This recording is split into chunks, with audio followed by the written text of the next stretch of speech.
HarperCollins presents Jonathan Abernathy, You Are Kind, by Molly Mcghee. Read by Macleod Andrews. For the forgotten who have been worked to death.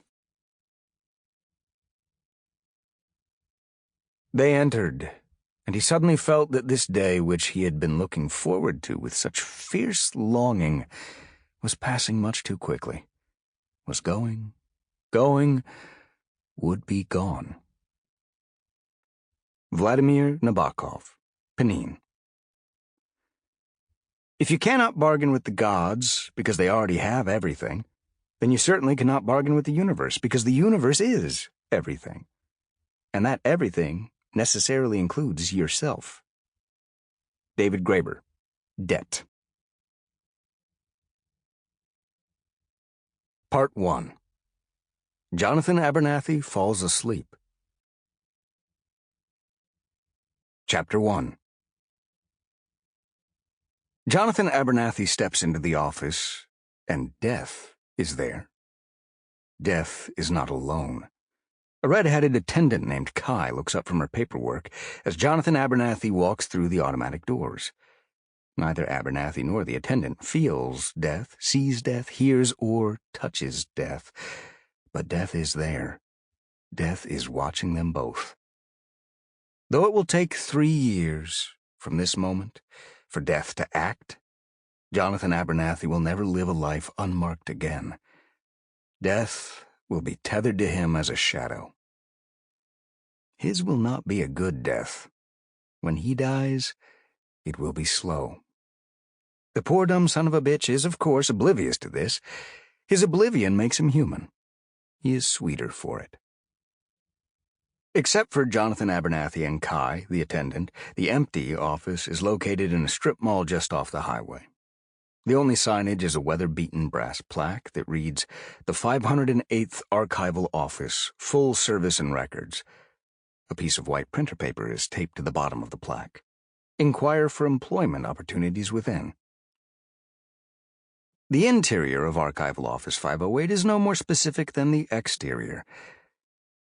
The waiting room is Abernathy's spiritual cousin. Chairs of vinyl, cluttered secretarial space, carpet that's almost as downtrodden as he. There is a damp aura.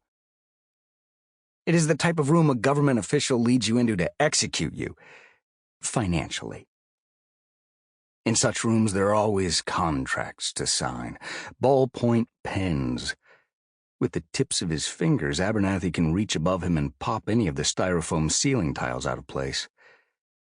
As if the visual similarities between Archival Office 508 and the purgatories of our modern world, IRS rooms, liminal spaces, notary offices at large, are not glaring enough, the waiting room even has a jingle that loops.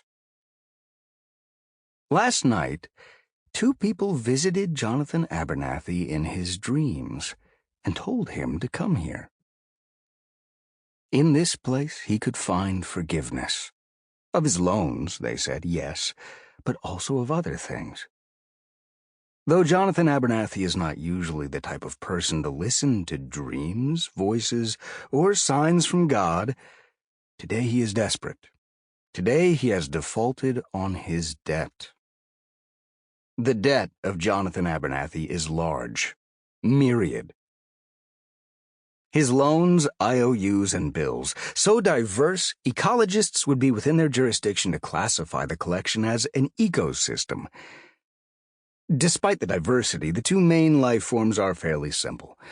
1, a series of unpaid credit cards inherited after the death of his parents, and 2, the legal culminations of the decisions he made as a 17-year-old kid, also known as private American non-subsidized student loans with an APR so lethal it can kill in a week.